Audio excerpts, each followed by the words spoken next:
Coming up around the nation, big changes in the Big South as Hampton bolts for the CIAA. Also, the SWAC announces plans for 2 more classics in the city of Birmingham, minus teams from the state of Alabama.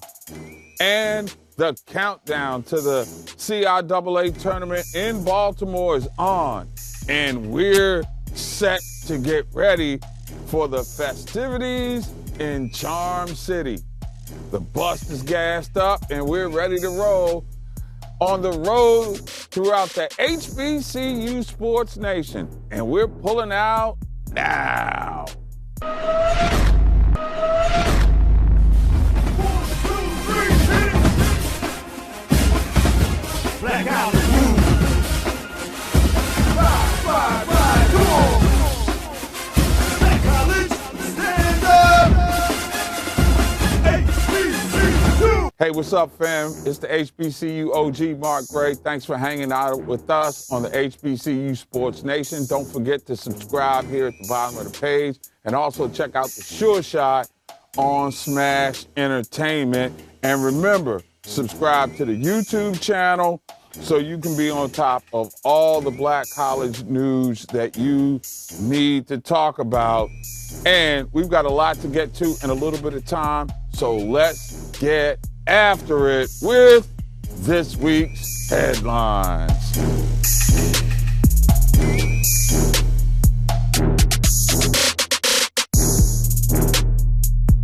Hampton is making another move, this time from the Big South to the CIAA.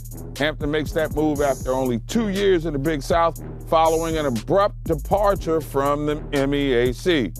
The move to the Colonial is supposed to be the next step in the evolution of Hampton University athletics. So says University President Dr. William Harvey in his press release. However, despite the fact that several institutions in the CIAA are located in their, quote, geographical footprint, the Pirates have bolted from the Big South to the Colonial after just 24 months. Remember, it was for that very reason that Hampton supposedly left the MEAC, which means that their student athletes will supposedly spend less time traveling and more time in classes on campus. So what gives with Hampton these days? I mean, consider, at one time, say during the 2000s, they were the epitome of championship stability in the MEAC. Now, for whatever reason, they seem to be imploding from within. Think about it. I mean, will there be more fans in the stands for games by them moving from the Big South, I should say, into the CIAA when you lose James Madison as the regional foil? I mean, are there going to be more butts in seats at Armstrong Stadium, or are the fans in the stands going to resemble empty seats? It just makes you wonder. They've got the most beautiful collection of facilities in HBCU sports, but they don't have a fan base that travels. It was like when A&T left the MEAC, it was like, we're going to miss you and the fam. Hampton leaves, and there were crickets. This is the conference we want to be in, but I'm the type of person, I don't close the door, open the door on anything. God leads the way. You know, I came down here with a charge to try to better our conference, and it led us to a stopover at the Big South, which I will say we had a great relationship in the Big South, great competition, great fellowship, but an opportunity came up for us to be in the CIAA. This is where we want to be, but I can't speak for the future. What's the deal with the SWAC bringing in 2 additional classic games featuring its marquee programs to Birmingham when there are no teams from Alabama coming to Legion Field? In case you missed it, this year's SWAC game in Birmingham will involve Jackson State against Arkansas Pine Bluff. In 2023 and 2024, Jackson State will play Southern University at Legion Field. And this year, it'll be Jackson State and Pine Bluff. So in 2023 and 2024, Jackson are going to play Southern at Legion Field also. Are you still with me? And there's also, the city has an option to renew in 2025 and 2026 with games that will feature Southern versus Alabama State as well. Now, the city has reportedly agreed to pay up to $300,000 per year of the contract with the SWAC. And Commissioner Charles McClellan dropped some knowledge with our fam over at HBCU Game Day once that deal went down. So from a Southwestern Athletic Conference standpoint, we already have sponsors that have signed on to it. And I can't, give you all of the tea and announcements, but, working on a multimedia deal that's going to put a significant amount in it. So, we've heard some of the concerns about why would you take a home game, move it to the neutral location. One, in the instance of Southern and Jackson, they were having difficulties in getting this game scheduled. So it was a situation where the game might not have occurred at all unless we get to a neutral situation. And, these numbers are preliminary, but based upon the money the city has put in sponsorships, right now, today, if they play, each school will walk away with about $500,000. We think 30,000 in the stadium, each school per year will walk away with about 1.5 million per year. So that's 3 million over a 2-year period. And if we could really do well, get 60,000, that's about a $3 million per year hit. If those schools held that game on their own campus, they would have to pay expenses, and the revenue would not be nearly as what they would be able to get from this game. So it was an opportunity for us to try to expand. We want to change the way that business is being done. The third parties that come in and take the revenue, we think all of that revenue can go to the schools, and this was an opportunity for that to happen. Now, this deal on the surface seems like it's good for exposure, but if the conference is only making $300,000 from moving home dates, which are packed and sold out from campuses with spirited fan bases, well, let's be real for a second. How much is this costing those teams? These are all great games that stand alone already. And if you're a fan of Jackson or Southern, and you've got the battle of the big cats, as we know it on the outside of that rivalry, which routinely draws on campus, say, over-under, sure shot term, of about 40,000 fans annually. Let's be real for a second. Do you really want to hit I-20 East and travel to Birmingham? Especially when Alabama State already plays Alabama A&M there in the Magic City Classic. So, to quote the great financial sage that is Coach Prime, all money ain't good money. And I just wonder, for $300K going into the conference's pockets, is it really good money for the schools? All right, let's get to some tidbits that are making headlines from around the HBCU Sports Nation. They held the first ever HBCU Combine at the University of South Alabama, and several stars from the SWAC showed up and showed out. Most notably, Southern wide receiver Marcus McClain and Miles running back Kingston Davis were identified by reporters with NFL.com as having outstanding performances. Also, Alabama A&M wide receiver D. Anderson, who was one of the big targets for one of the outstanding performers as well, Akil Glass, the quarterback, he stood out. This is a guy that has big size, maybe a mid-round pick, maybe a kid that is under the radar screen right now. But if you look at a team like Tampa, who's pretty good, a team like Kansas City that could use a big receiver, D. Anderson is that kind of player. So I'll watch to see him, certainly if he isn't drafted, to get a free agent look. And those were the guys who particularly stood out, along with Mississippi Valley State lineman Jerry Garner, according to HBCUrecruits.com. So, moral to the story is HBCU Combine's platform seem to be one that's going to give these players another chance to be spotted. So we'll see what the NFL scouts have to say if nobody is drafted this year. 1, 2, 3, hit it! Black out and move. Ride, come on! Black college, stand up! HBCU! As the countdown in Charm City for the 2022 CIAA tournament continues, one of the big aspects is College Day and the Career Fair. Joining us right now is the lady that is putting together the High School Education Day. She is Raquel Robinson, representing for America's premier Division II basketball conference. Raquel, thanks for taking the time to join us. How are you? I'm wonderful. How are you? Thanks for having me. Hey, it's our pleasure. Let's get right to the heart of the matter.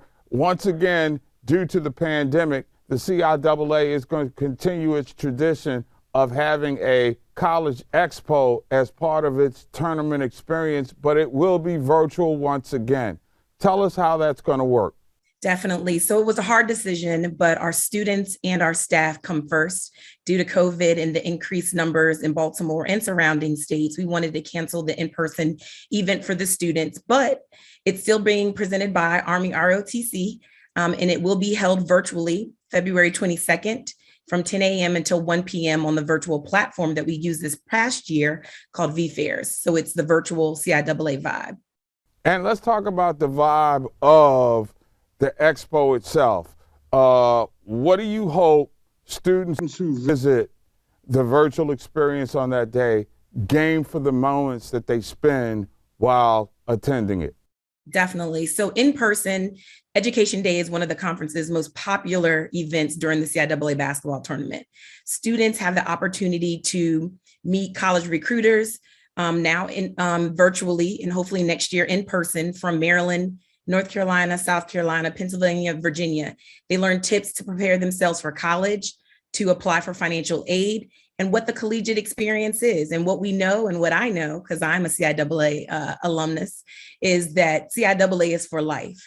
So we've got to get this tool, this resource in the hands of the student in Baltimore, surrounding counties, as well as surrounding states. We want all students to know that this is an opportunity for them to get connected to information regarding this educational fair. And last year during COVID, one of those glimmering lights was we actually saw an increase of participation with all 50 states, with students attending the virtual vibe. So we know that this is something that's needed, and we want to continue to provide this for students. Have you noticed with this new appreciation for the HBCU experience ever since the unfortunate and untimely death of George Floyd, that virtual information gathering for students about HBCUs is growing? And if so, what kind of impact is that having on not only enrollment, but retaining the students that are there? Definitely. So what we do know, right, is during COVID, when all students were sheltering at home, we had to provide new ways for them to interact, to get connected and stay connected. And so we know students are at the forefront of technology. We've got to continue to provide ways for them to get connected. And what I can say is HBCUs have always been a vibe. They've always been a movement, but now everybody else is catching on. And so we've got to make sure that we stay connected. We keep talking about the HBCUs and why it's important for students to be connected to our schools, but then also, what are we doing to rear up the next generation, right? Our elementary and middle school students, so they know that they have an opportunity to succeed and they can succeed at an HBCU.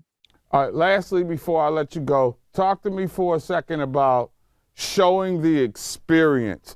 And I'll bring it to the sports context. What's happening right now with Jackson State, and certainly with athletes, they're seeing themselves participating in intercollegiate athletics with the vibe around them of a sincere cultural experience. How's that playing out on the non-student or the non-athlete level?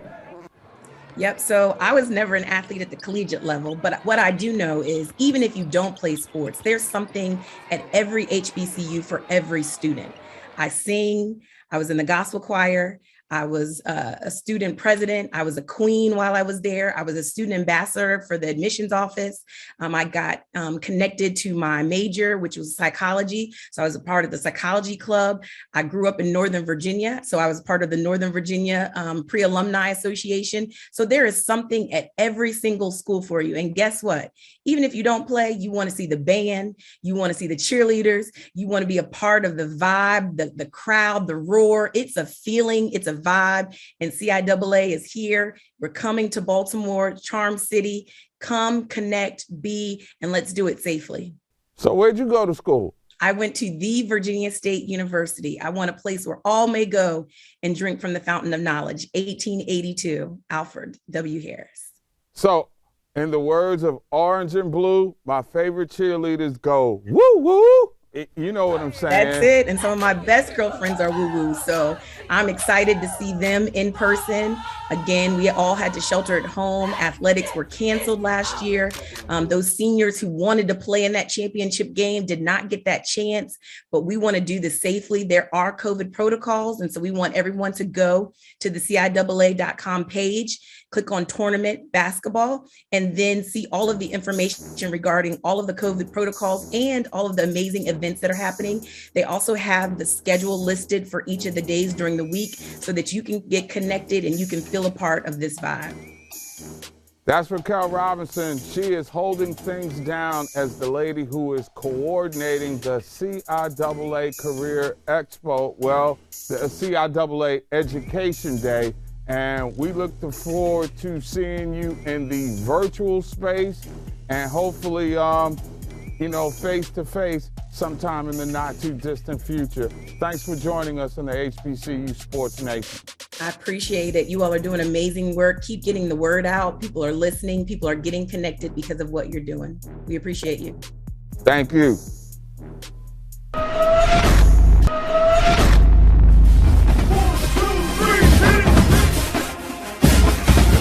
Black out and move. Ride, come on. Black college, stand up. HBCU. Upon further review,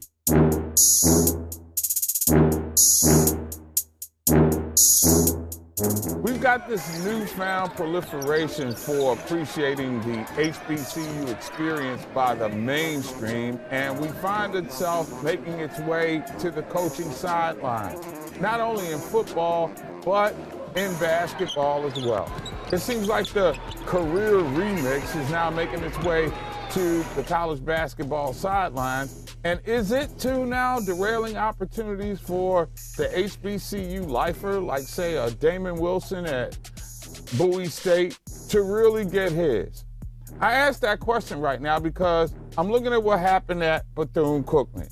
And we don't know whether or not Reggie Theus will do a great job as an athletic director and basketball coach because, to my knowledge, this is his first time as an athletic director or a basketball coach.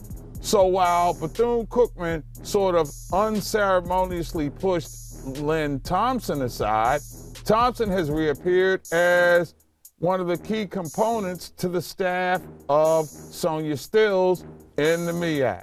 To have a man's vision who was there as a player in the conference and a man who watched the conference explode through many of his initiatives, to see him back in the MEAC managerial hierarchy is great for the conference. And if they're going to sustain themselves, it's great to have a visionary leader back helping to chart the course for the future. He too, an HBCU lifer. So once again, while we see these big name coaches who are looking for opportunities to rebrand themselves at HBCUs because they have a bigger name, sometimes it does work out. And it looks like it's working swimmingly right now for Duke's Kenny Blakeney, who's making things happen at Howard University. Looks pretty good for Kevin Brodus at Morgan State. who graduated from Bowie State, earned his coaching chops at Georgetown and at the University of Maryland before taking his talents to Morgan State. And then there's Juan Dixon, who's head coach at Coppin State, and we all know he took the Terps to a national championship.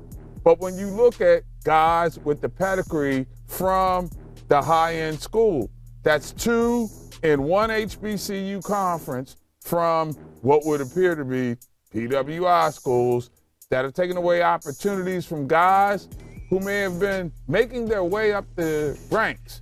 So the question becomes, if you're a former HBCU basketball player and you pay your dues, if you don't make it to the NBA, will you get a chance to coach and an HBCU opportunity when it comes your way? Anxious to hear your thoughts. You got beefs, gripes? Hit me up at The Sports Groove, 24/7, 365 on a computer, smartphone, tablet, or better yet, break us off with some TikTok videos. That's right. Call me out. Let me know I'm a fool, and we'll put you on the HBCU Sports Nation.